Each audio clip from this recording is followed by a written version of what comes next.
민주당 전당대회는 서울, 경기 등 수도권 순회 경선, 또 대의원 투표, 여론조사 등이 남아있는 가운데 어제 윤영찬 의원이 최고위원 후보직 사퇴하면서 변수가 생겼습니다. 부정부패 기소 시 직무정지를 규정한 당헌 80조는 비대위의 원안 유지 결정에도 당원들의 중심으로 완전 삭제 주장이 제기되기도 한 상황입니다.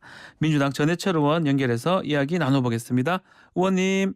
예, 안녕하십니까. 네, 의원님 안녕하십니까. 예. 자, 우선 전당대회 질문부터 해보겠습니다.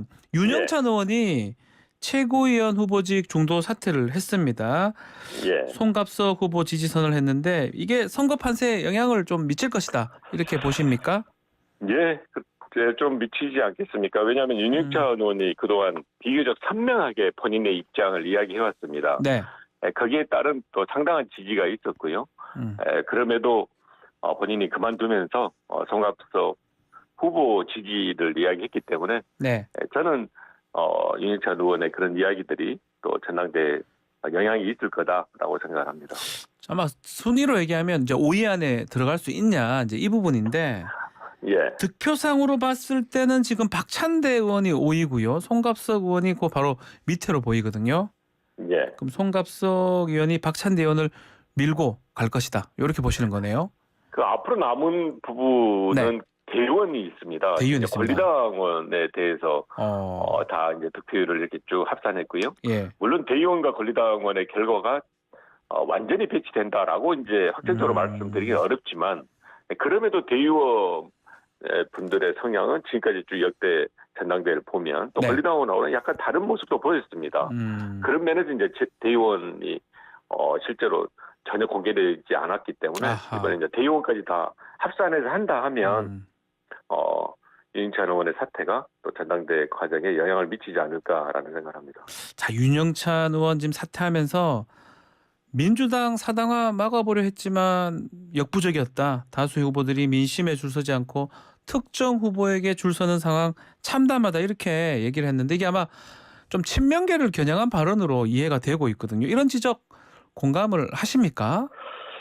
예, 저는 상당 부분 맞는 이야기라고 생각합니다. 이번 전당대회가 친명 비명 이재명 의원을 지지하냐 안 하냐라고 이야기만 하는 전당대회가 돼서는 안 된다고 생각을 합니다. 물론 당대표 선거에서는 당연히 그런 이야기를 해야 되겠지만 최고위원 선거까지 그렇게 친명 비명 이야기하는 것은 저는 적절하지 않다 이렇게 생각을 하고요. 특히 이제 이번 전당대회 같은 경우에는 지난 두 번의 큰 선거에서 대통령 선거, 지방선거의 패배를 딛고 일어서야 되는 그런 이제 전당대회입니다. 다시 말씀드리면 반성하고 성찰하고 그리고 앞으로 미래 비전에 대해서 제시하면서 국민과 당원분들의 신뢰를 얻을 수 있게 이렇게 가야 되는 전당대회인데 그런 전당대회가 그 미래 비전에 대한 이야기를 하지 않고 이재명 후보, 이재명 의원을 지지하냐 안 하냐라는 것만 가지고 하는 것은 맞지 않다. 제가 전당대회 불출마할 때도 사실은 그런 구도로 가서 지난 선거에 대한 확실한 평가가 이루어지지 않은 상태에서 이재명 의원의 책임을 이야기하고 또 이재명 후보가 전당대회에 나오는 게 맞냐 안 맞냐 이런 식의 전당대회가 돼서는 안 된다라는 것에 문제 공감을 해서 저도 전당대회를 출마하지 않았는데 지금은 제가 출마하지 않으면서 우려했던 것들이 조금은 현실로 나타나서 사실은 저는 좀 바람직한 모습은 아니다라고 생각합니다. 한편으로는 그 지금 말하던 같이 지금 러닝메이트 비슷하게 박찬대 의원이 이재명 후보랑 같이 가고 있거든요. 이 얘기하더라고요. 김대중, 노무현, 문재인하고 같이 하면 뭐 줄서기라고 하지 않다가 이재명하고 함께 하니까 줄서기라고 비판하냐? 이렇게 막 얘기를 하긴 하더라고요. 이 부분은 어떻게 우리가 봐야 됩니까? 정말 맞지 않고요. 틀린 얘기입니까? 지난 시기에 민주당의 리더분들입니다. 민주당 지도자분들이거든요. 김대중 대통령, 노무현 대통령, 문재인 대통령이. 그분들의 정책과 가치를 계승하면서 내가 이런 정치를 하겠다라고 이야기하는 것과 현재 당대표 나온 분을 지지하냐 안 하냐 그분과 같이 가겠다라고 이야기하는 것을 어떻게 같은 선상에 놓고 이야기를 할 수 있겠습니까? 라는 측면에서 저는 뭐 맞지 않다라고 생각합니다. 달리 봐야 된다. 자, 호남에서 권리당원 투표율이 많이 낮았어요. 이 부분은 어떻게 해석을 하고 계십니까? 예, 저는 문제라고 생각하고요. 말씀하신 바와 같이 호남 지역 권리당원 수가 전체 권리당원의 약 36% 제일 많잖아요. 정도 차지하고 있는데도 불구하고 다른 지역 그 득표율보다 굉장히 낮습니다. 예. 그것은 무엇보다도 당에 대한 실망감 그리고 이번 전당대회에 대한 기대가 그만큼 낮다고 생각을 합니다. 예.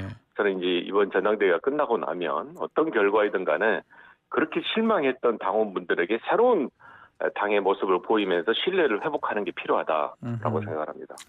박용진 후보는 뭐 호남의 낮은 투표율 관련해서 이재명 후보 때문이다 이렇게 얘기를 하긴 하더라고요. 왜냐하면 이재명 후보 뭐 셀프 공천 또 본인이 책임을 안 지고 나왔던 이 부분 이런 부분을 지적을 하던데 이 부분은 좀 공감을 하시나요? 거듭 말씀드리지만 이번 전당대회는 앞으로 당이 가야 될 정말 미래 비전을 확실하게 제시해야 됩니다. 네. 민주당 입장에서는 대통령 선거 또 전국 지방선거 패배라는 것은 굉장히 아픈 거고 그걸 극복하지 못하면 앞으로 당이 어떻게 제대로 쓸 수가 있겠습니까? 네. 라는 측면에서 저는 이번 전당대회에 대해서 얼마 남지는 않았지만 남은 기간이라도 당의 이런 모습 또 이렇게 가겠다라는 것을 이야기하면서 저는 계속적으로 경쟁을 해야 된다고 생각을 하고요. 그런 부분이 부족하다면 그것은 저희들 스스로가 굉장히 안타깝게 생각하고 또 반성해야 된다라고 봅니다. 후보들이 좀 그런 어떤 비전이나 당의 얘기를 좀 해줘야 된다 이 말씀이네요. 당연합니다. 이재명 후보도 그런 얘기 좀 많이 해야 된다 이런 말씀이고요. 예, 어떤 후보든 간에요. 네, 당대표 후보든 최고위원 후보든 간에 아니 자꾸 말씀드린 대로 그동안 민주당이 해왔던 것에서 굉장히 지금 안 좋은 모습이 있지 않았습니까? 예. 그러면 그걸 어떻게 극복하겠다라고 이야기하는 게 우선이고 그 극복 과정에 대해서 충분한 논의, 토론을 하는 것이 이제 전당대회인데 그런 부분이 좀 실종되고 그런 부분이 간과된 것은 저는 잘 이렇게 도와서 했으면 좋겠다 등등의 이야기를 했습니다. 알겠습니다. 당원 80조 문제가 계속 제기가 되고 있는데 논란 끝에 비대위가 유지를 결정했는데 다만 당무위가 구제 결정을 내리도록 조금 개정 의결한 상황인데요. 또 이거를 완전 삭제하자는 당원들 간의 주장도 있는 것 같습니다. 일단 당헌 80조 개정이나 삭제는 기본적으로 맞지 않습니다. 아하. 지금 이제 야당이 민주당이 해야 될 일은 네. 윤석열 정부의 여러 가지 무리한 국정 운영에 대한 비판을 하고 또 거기에 따른 확실한 대안, 예를 들어 민생에 관한 정책 의제는 저희들이 우선적으로 이렇게 제시도 하고 처리도 하고 실제 실천을 해야 되는데 네. 그 과정에서 민주당이 굉장히 조심하고 주의해야 될 것은 내로남불이 되어서는 안 됩니다. 민주당 스스로가 뼈를 깎는 혁신의 모습을 보여야지 민주당이 조금 어렵다 그래가지고 저희들의 기득권을 지키는 그런 모습을 보여서는 안 되는데 당헌 80조 같은 경우에는 2015년에 좀 더 민주당이 혁신하고 민주당이 어려움을 겪자. 왜냐하면 거기에 나오는 여러 가지 부정부패나 이런 범죄에 대해서는 좀 더 단호한 모습을 보이는 것이 민주당의 혁신적인 모습이지 않냐라고 만들었던 그런 규정을 지금에 와서 스스로가 먼저 민주당이 개정하거나 삭제한다고 하는 것은 저는 굉장히 맞지 않다라고 생각을 하고요. 예. 다행스러운 것은 이제 의총에서 저도 뭐 문제 제기를 했습니다마는 많은 분들의 이야기에 의해서 비대위에서 또 얼마 전에 당무위까지 해서 그걸 삭제하지 않고 다만 이제 절충적으로 이런 부분에 대해서 보완을 한 것은 저는 굉장히 다행스럽고 그거는 좀 바람직한 모습이라고 생각을 합니다. 그런 의미에서 결론적으로 당헌 80조를 다시 삭제하자라고 하는 것은 저는 별로 동의하기 어렵습니다. 동의하기가 어렵다. 자, 문재인 정부 겨냥한 검찰 수사가 지금 좀 되고 있는 것 같은데요. 특히 자택 예컨대 뭐 전 국정원장이라든지 전 국방부 장관이라든지 자택 압수수색을 하고 있거든요. 이 부분 특히 우상호 비대위원장은 어제 정치보복 수사에 올인하면 우리 투쟁하겠다라고 밝힌 상황입니다. 어떻게 보시는지요? 예, 자택을 압수수색하고 또 대통령 기록관에 대해서 그렇죠. 했어요. 압수수색을 했는데요. 그 내용을 보면 북한 어민 북송이라든지 또 월성 원전 문제인데 기본적으로 이런 부분은 상당한 근거를 가지고 정책 판단을 한 거거든요. 아하. 이걸 지금 위법적법으로 기본적으로 하는 것은 무리가 있다고 생각을 합니다. 물론 그 과정에서 실적법 위반이 있다 하면 그거야 뭐 수사를 할 수가 있지만 우선적으로 큰 틀에서 봐서는 정책 판단에 대해서 이와 같이 수사를 하는 게 맞냐라는 부분에 대해서 저는 굉장히 동의하기 어렵고 정말 검찰 수사가 신중하게 또 국민적 공감대를 이룰 수 있도록 해야 되고요. 대통령 기록관에 대한 압수수색 역시 이거는 정말 자제해야 되는 겁니다. 대통령 아하. 기록물 법을 만들었던 취지가 예. 이와 같이 대통령 기록물을 자꾸 공개하고 또 거기에 대해서 열람하는 것을 하기 위해서 이 법을 만든 게 아니고요. 음흠. 대통령 기록물 법을 만들어서 대통령 기록물을 보존하자. 그렇죠. 그러니까 보존하기 위해서 이 열람은 제한이 되고 압수수색 같은 경우에도 국회에서 3분의 2 이상 동의라든지 또 법원의 고등법원 부장 이상의 영장의 승인에 의해서 허가에 의해서 하게 하는 이유가 기본적으로 대통령 기록물은 쉽게 열람해서 안 된다라고 그렇죠. 해서 이런 법을 만들어서 지금 보존을 하고자 하는 건데 지금 문재인 정부 끝난 지가 불과 몇 개월 되지도 않았고 또 상당 부분 제가 말씀드린 대로 이런 건에 대해서는 충분한 정책적 판단에 대한 근거가 있기 때문에 그 근거에 대해서 사회적 공론화나 충분한 이야기를 듣고 수사를 하는 게 맞는데 그렇지 않고 이렇게 압수수색부터 하고 있는 것은 저는 맞지 않고 그게 우상호 비대위원장이 이야기했던 보복 수사다 이거는. 정치 보복 수사로 볼 수 있는 여지가 굉장히 많다. 그러면 어떻게 그걸 납득을 하고 예. 그 수사에 대해서 저희들이 긍정을 할 수 있겠습니까? 아하. 그래서 저는 앞으로라도 수사를 한다면 제가 말씀드린 대로 그 정책적 판단에 대해서는 정말 신중하게 해야 되고 그 수사의 대상 역시도 그렇게 무차별로 할 것이 아니라 적어도 상당 부분 합리적이고 또 공감대를 이룰 수 있는 범위 내에서 해야 된다라고 생각합니다.